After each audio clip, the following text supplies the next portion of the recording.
माघ मास स्नान की कथा। एक ब्राह्मण परिवार रहता था। वह परिवार बहुत ही धार्मिक था। सभी लोग पूजा पाठ करते थे और सदा भगवान की सेवा में व्यस्त रहते थे। ब्राह्मण की दो बेटियां थीं, जिसमें बड़ी बेटी का नाम संतोषी था। एक दिन संतोषी गांव के कुएं से पानी लेने के लिए गई।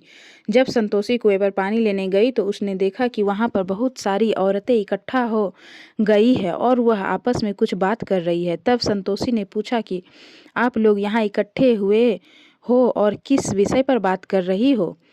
तब सभी औरतों में से एक महिला ने बताया कि माघ स्नान करने के लिए यहाँ पर आए हैं। उसके बाद ब्राह्मणी हमें कहानी सुनाएंगी। फिर हम तुलसी जी की पूजा करेंगे, सूर्य नारायण भगवान की पूजा करेंगे और विष्णु भगवान की पूजा करेंगे। संतोषी ने पूछा कि यह सब करने से क्या होता है? तब महिला ने बताया कि यह सब करने से अन्न धन की प्राप्ति होती है, निरोगी काया मिलती है और सभी सुखों को भोगने के बाद अंत में मोक्ष प्राप्त होता है।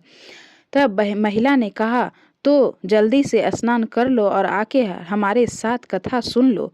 संतोषी स्नान करके आई और उसने सभी के साथ कथा सुनने के लिए बैठ गई। पहले ब्राह्मणी ने गणेश महाराज की कहानी सुनाई। एक बुढ़िया माई थी, मिट्टी के गणेश जी की पूजा करती थी। रोज गणेश जी बनाती, रोज गल गल गल जाते। उसके घर के सामने ही एक सेठ का मकान बन रहा था। वह जाकर कारीगर से बोली कि कारीगर, मेरे लिए पत्थर के गणेश जी गढ़ दो। कारीगर बोले कि बूढ़ी माई, जब तक हम तेरे लिए पत्थर के गणेश जी गढ़ दे तब तक हम अपनी दीवार बना लेंगे। हमारे पास समय नहीं है, आप किसी और से बनवा लो। बूढ़ी माई को बहुत बुरा लगा।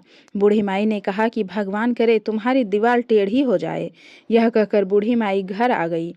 अब जब कारीगर दीवार बनाता वो टेढ़ी हो जाती, फिर उस दीवार को गिराना पड़ता और दोबारा दीवार बनानी पड़ती। दोबारा भी दीवार टेढ़ी हो जाती, फिर गिरानी पड़ती। इस तरह से शाम हो गई।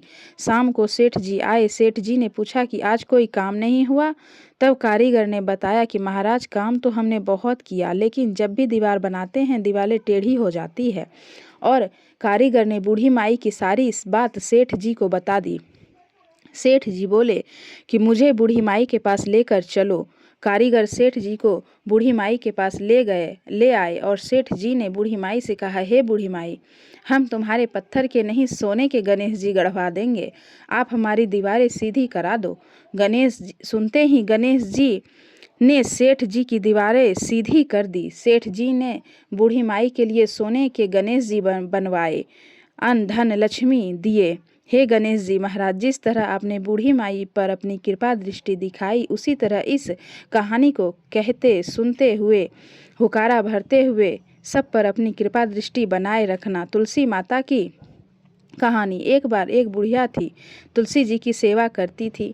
तुलसी जी को जल सींचती, दिया जलाती, पूजा करती और तुलसी जी को कहती, तुलसी माई, बहू दे, पीले रंग की धोती दे, मीठा मीठा ग्रास दे, बैकुंठ का वास दे, चटके की चाल दे, अच्छी सी मौत दे, चंदन का काठ दे, अच्छा सा राज दे, दाल भात खाने को दे, 11 का दिन दे, कृष्ण जी का कांधा दे। तब तुलसी माता यह बात सुनकर सूखने लगी तो भगवान ने कहा कि हे तुलसी, तुम क्यों सूख रही हो? तुलसी माता ने कहा कि मेरे मन की मत पूछो। तब भगवान ने कहा कि अगर मैं नहीं पूछूंगा तो कौन पूछेगा? तब तुलसी माता ने कहा कि एक बुढ़िया रोज आती है और एक बात कहकर जाती है, परंतु मैं ये सब चीज़ें उसे दे दूंगी, लेकिन मैं कृष्ण जी का कांधा कहाँ से दूंगी?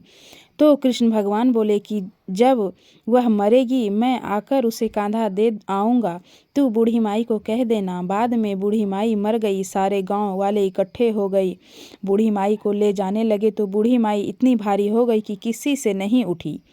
तब सब ने कहा कि वैसे तो इतना पूजा पाठ करती थी, फिर भी भारी हो गई है। बूढ़े ब्राह्मण के भेष में भगवान श्री कृष्ण आए और सबसे पूछा कि यह भीड़ क्यों लगी है? तब एक आदमी ने कहा कि बुढ़िया मर गई है, पापनी थी, इसलिए किसी से नहीं उठ रही। भगवान श्री कृष्ण ने कहा, मेरे को एक बार इसके कान में कुछ कहने दो। उठ जाएगी। तब भगवान ने कान के पास जाकर कहा कि हे बूढ़ी माई, मन की निकाल ले, पीताम्बर की धोती ले, मीठा मीठा ग्रास ले, बैकुंठ का वास ले, चटके की चाल ले, चंदन की काठ ले, झालर की झलकार दे, दाल भात का जीम ले, कृष्ण का कांधा ले। फिर यह बात सुनकर बूढ़ी माई हल्की हो गई। भगवान जी अपने कंधे पर लेकर गए। आखिर में उसे मुक्ति मिल गई। तुलसी माता जैसे बूढ़ी माई की मुक्ति करी, वैसे ही इस कहानी को कहते सुनते हुकारा भरते सबकी मुक्ति करवा देना, सबको बैकुंठ का वास दिलाना। जय तुलसी मैया। एक बार एक बूढ़ा ब्राह्मण था। वह भगवान सूर्य नारायण की पूजा करता था। भगवान सूर्य नारायण को जल सींचता और उनकी पूजा आराधना करता और सारा दिन भगवान सूर्य नारायण के ध्यान में ही मग्न रहता था, कुछ नहीं करता था। उसे कमाना आता ही नहीं था। ब्राह्मणी बहुत ज़्यादा परेशान थी। कमाने के लिए कहती तो ब्राह्मण कहता कि मुझे कमाना आता ही नहीं है। आसपास के लोग भी उसे ताने देते कि काम धाम कुछ करता नहीं है, सारा दिन माला जपता रहता है। सबके ताने से परेशान होकर वह एक दिन अपना लोटा और अपनी माला लेकर घर से निकल गया। घर से निकलने के बाद वो सीधा एक जंगल में गया। जंगल में उसने देखा कि एक तालाब सूखा पड़ा है, थोड़ा सा ही पानी है तालाब में और तालाब के किनारे एक पीपल का पेड़ है जो सूख गया है। ब्राह्मण जाकर पीपल के पेड़ के पास ही रहने लगा। वह रोजाना सूर्य भगवान को अर्घ सींचता। तालाब में थोड़ा सा पानी था, उसी में से एक लोटा पानी लाता और अर्घ सींच देता और जल सींचता होता। उसी जल का पानी पीपल की जड़ों में जाता, बाकी पानी बहकर तालाब में चल जाता। देखते ही देखते पीपल हरा भरा होने लगा। तालाब पानी से भर गया। पीपल के पेड़ से आवाज़ आने लगी। सुबह जब ब्राह्मण देवता सूर्य नारायण भगवान की पूजा करता, जल सींचता, तो उसके बाद पीपल से आवाज़ आती, हे ब्राह्मण देवता, मांगो, क्या मांगना चाहते हो। ब्राह्मण देवता ने सोचा कि पीपल में किसी भूत पिशाच का वास हो गया है और वह ब्राह्मण डरने लगा। डर के मारे सूख कर दुबला पतला हो गया। ब्राह्मणी कभी कभी ब्राह्मण देवता का हालचाल पूछने के लिए वहां आ जाती थी। जब ब्राह्मणी आई तो ब्राह्मणी ने कहा कि हे ब्राह्मण देवता, आप इतने दुबले पतले कैसे हो गए हो। तब ब्राह्मण ने पीपल से आवाज आने वाली घटना ब्राह्मणी से कहा। तब ब्राह्मणी ने कहा कि यह सूर्य देवता की आवाज़ है। अब की बार जब सूर्य देवता आपसे पूछे कि आपको क्या क्या चाहिए तो अन्न, धन, बेटे, पोते, लक्ष्मी सब मांग लेना।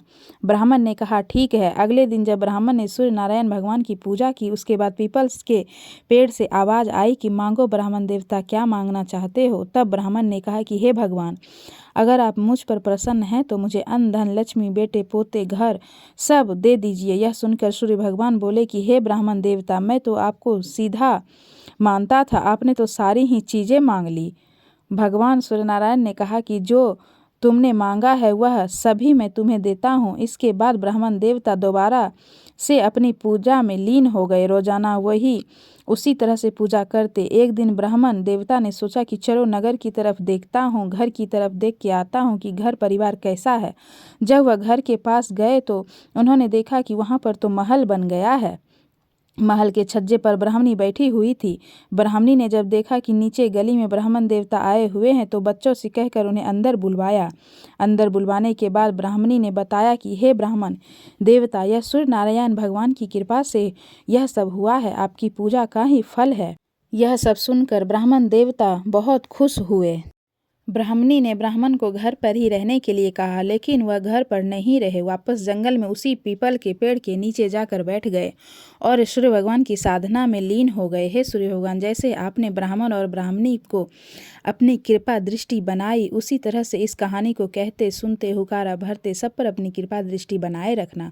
धर्मराज की कहानी। एक बूढ़ी माई थी। वह नित्य व्रत नियम बहुत करती थी। एक दिन भगवान के घर से यमदूत लेने आए। बूढ़ी माई यमदूत के साथ चली गई। आगे गहरी नदी बह रही थी। बूढ़ी माई डूबने लगी। तब यमराज जी ने पूछा, माई गाय दान की हुई है क्या। तब बूढ़ी माई ने मन में गाय माता का ध्यान किया तो गाय माता प्रकट हो गई। गाय की पूंछ पकड़कर बूढ़ी माई नदी पार हो गई। आगे गई तो काले कुत्ते खाने के लिए दौड़े। तब यमराज जी ने कहा कि बूढ़ी माई काले कुत्ते को रोटी दी थी क्या? बूढ़ी माई ने मन में कुत्ते का ध्यान किया तो कुत्ते वहां से चले गए। आगे चली तो काले कौवे बूढ़ी माई के सिर पर चोंच मारने लगे। तब यमराज ने कहा कि हे बूढ़ी माई, ब्राह्मण की बेटी के सिर पर तेल लगाया था या नहीं? बूढ़ी माई ने ब्राह्मण की बेटी को याद किया तो कौवे वहां से चले गए। आगे गई तो पैरों में कांटे चुभने लगे। तब धर्मराज जी ने कहा कि हे बूढ़ी माई, चप्पलें दान की थी या नहीं? बूढ़ी माई ने याद किया तो चप्पल उनके पैर में आ गई। आगे गई तो चित्रगुप्त जी ने यमराज जी से कहा कि आप किसको लेकर आए हो? तब यमराज जी ने कहा कि बूढ़ी माई ने दान पुण्य तो बहुत किया है, पर धर्मराज का कुछ नहीं किया, इसलिए आगे के द्वार बंद हैं। तब बूढ़ी माई बोली कि मुझे 7 दिनों के लिए धरती पर जाने की आज्ञा दे दो। 7 दिनों तक मैं कहानी सुनकर उद्यापन करके वापस आ जाऊंगी। बूढ़ी माई वापस धरती पर आ गई। पूरे गांव में खबर फैल गई कि बुढ़िया भूतनी का रूप लेकर आई है। जब वह अपने घर गई तो उसके बेटे बहुओं ने भी दरवाज़ा बंद कर लिया, क्योंकि सभी डरे हुए थे। तब उसने अपने बेटे और बहू को कहा कि मैं भूतनी नहीं हूँ, मैं तो धर्मराज के कहने अनुसार यहाँ आई हूँ। वापस आकर मैं नियमानुसार धर्मराज की कहानी सुनूंगी और उनका उद्यापन करूंगी।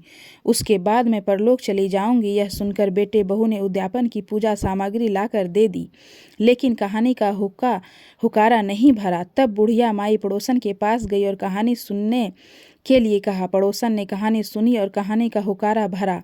बूढ़ी माई ने 7 दिनों तक कहानी सुनी और 7वें दिन कहानी सुनने के पश्चात उद्यापन किया, सभी सामान दान कर दिया।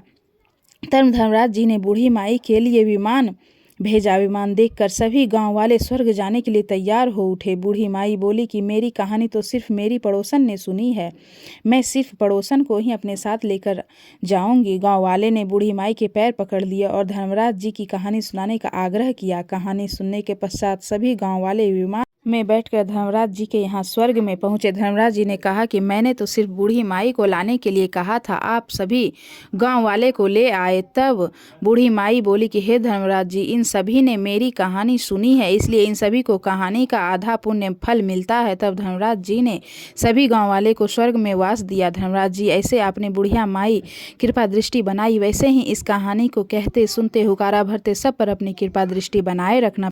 मैं अपनी इस वीडियो में माघ स्नान की 5 कहानी अपलोड की हूँ। आप लोगों को मेरी वीडियो अच्छी लगे तो लाइक ज़रूर किया, और बची हुई जो कहानी माघ स्नान की है वो मैं अगली वीडियो में अपलोड करूँगी, क्योंकि ये वीडियो बहुत लंबी हो गई है। हर हर महादेव।